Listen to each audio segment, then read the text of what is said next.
وزیر اعظم شہباز شریف کی قیادت میں بننے والی اتحادی حکومت اپنے 2 برس مکمل کرنے کے قریب ہے اور ان کا دعویٰ رہا ہے کہ اس عرصے میں ملک معاشی طور پر مستحکم ہوا ہے۔ اس کے زر مبادلہ کے ذخائر بڑھ رہے ہیں اور روپے کی قدر برقرار ہے۔ دوسری جانب حقائق پر نظر دوڑائی جائے تو پتہ چلتا ہے کہ پچھلے 2 برس میں 150 بڑے ٹیکسٹائلز یونٹ بند ہو گئے ہیں جو بڑے پیمانے پر لوگوں کو ملازمتیں دیتے تھے۔ مہنگی بجلی کی وجہ سے کاروباری لاگت بڑھنے کے باعث چھوٹی صنعتیں کباڑ خانوں میں تبدیل ہو گئی ہیں اور ریل اسٹیٹ سیکٹر مکمل طور پر زمیں بوس ہو گیا ہے۔ ایسے میں حکومتی دعووں اور زمینی حقائق کے درمیان ایک واضح خلیج نظر آتی ہے، جہاں ایک جانب حکومتی وزراء ملکی معیشت کی اڑان کے دعوے کر رہے ہیں، وہیں عام شہری صنعتکار اور کاروباری طبقہ خود کو شدید معاشی دباؤ میں گھرا ہوا محسوس کر رہا ہے۔ روزمرہ استعمال کی اشیاء کی قیمتیں اب بھی عام آدمی کی پہنچ سے دور دکھائی دیتی ہیں اور 1000 کے نوٹ کی حقیقی ویلیو گر کر 100 روپے ہو چکی ہے۔ ایسے میں وزیر اعظم کی جانب سے ملک میں اقتصادی خوشحالی کے دعوے کرنا سمجھ سے باہر ہے۔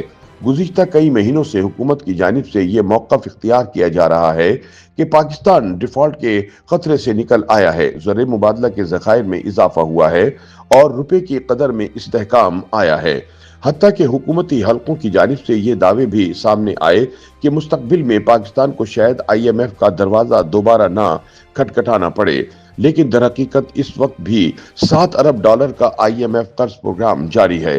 حال ہی میں سوئٹزرلینڈ میں ورلڈ اکنامک فورم سے خطاب کرتے ہوئے وزیر اعظم شہباز شریف نے پاکستان کو زراعت، صنعت، کانکنی، IT اور مصنوعی ذہانت جیسے شعبوں میں اڑان بھرتی معیشت قرار دیا ہے۔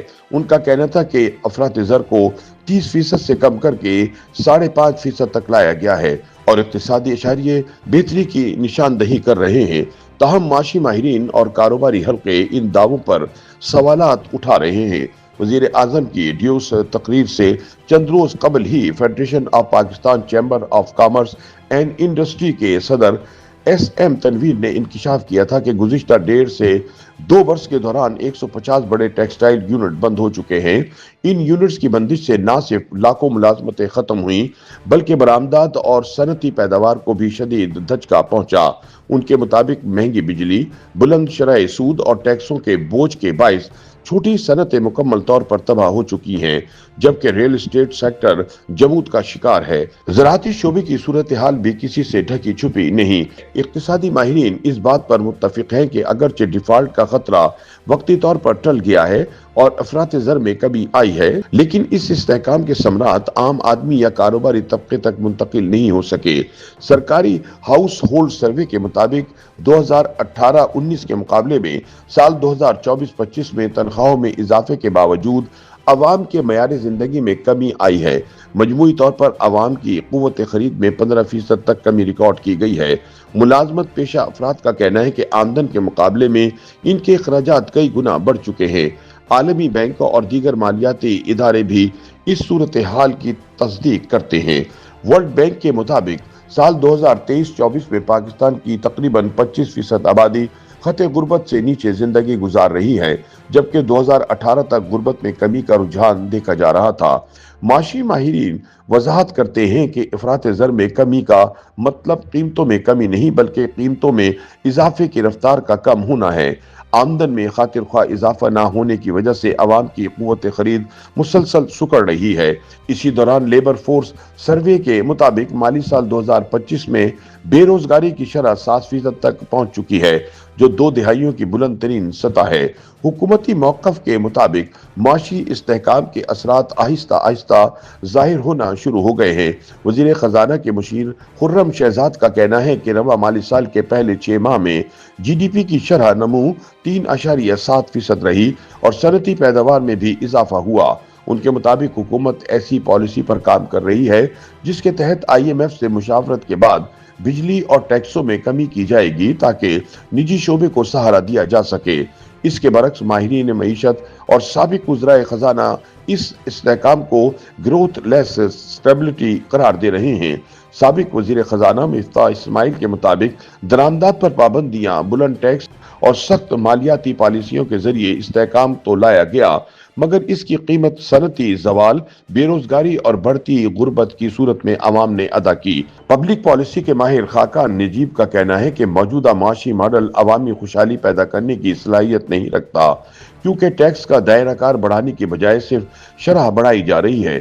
حکومت اکنامک ایڈوائزری کونسل کے رکن مصدق ذوالقرنین کے مطابق معاشی استحکام کا مطلب یہ ہے کہ حالات مزید خراب نہیں ہو رہے، مگر ترقی کے لیے سالانہ کم از کم 6 سے 7% شرح نمو درکار ہے، جبکہ موجودہ پالیسیوں میں گروتھ کو دانستہ طور پر محدود رکھا گیا ہے۔ ان کا کہنا ہے کہ ہر سال 40 لاکھ افراد جاب مارکیٹ میں آتے ہیں، جن کے لیے روزگار پیدا کرنا موجودہ رفتار سے ممکن نہیں۔ اقتصادی ماہرین کا کہنا ہے کہ عوامی خوشحالی کے لیے سرمایہ کاری، پیداواری صلاحیت میں اضافہ اور کاروباری لاگت میں کمی ناگزیر ہے۔ تاہم صنعت کاروں کے مطابق پاکستان میں بجلی کی بڑھتی ہوئی قیمتیں، ٹیکسوں کی بلند شرح اور پالیسیوں کا عدم تسلسل سرمایہ کاری کی راہ میں بڑی رکاوٹ ہے۔ اگرچہ وزارت خزانہ کا دعویٰ ہے کہ غیر ملکی کمپنیاں پاکستان کا رخ کر رہی ہیں، لیکن مقامی صنعتیں اپنی مکمل پیداواری صلاحیت سے کہیں کم پر چل رہی ہیں۔ IMF پروگرام سے نجات کے حوالے سے بھی ماہرین محتاط ہیں۔ ان کے مطابق جب تک ساختی اصلاحات، ٹیکس نیٹ میں توسیع اور وفاق اور صوبے کے درمیان وسائل کی منصفانہ تقسیم پر نظر ثانی نہیں کی جاتی، IMF سے مستقل چھٹکارا ممکن نہیں۔ ناقدین کا کہنا ہے کہ محض اعداد و شمار کی بہتری کو عوامی خوشحالی سے تعبیر نہیں کیا جا سکتا۔ جب تک معیشت کی سمت، روزگار، صنعت اور قوت خرید میں اضافے کی جانب نہیں موڑی جاتی، تب تک معیشت کی اڑان کے دعوے عام آدمی کے لیے محض ایک نعرہ ہی رہیں گے۔ YouTube پر گوگلی نیوز دیکھنے کے لیے youtube.com کی سرچ بار میں گوگلی نیوز TV ٹائپ کریں۔ گوگلی نیوز کے پیج پر سرخ رنگ کے سبسکرپشن والے بٹن پر کلک کرنا نہ بھولیے۔ YouTube پیج پر اپلوڈ ہونے والی ویڈیوز سے باخبر رہنے کے لیے بیل آئیکن پر کلک کیجیے۔ آپ کو ہر نئی ویڈیو کے بارے میں نوٹیفیکیشن موصول ہو جائے گا۔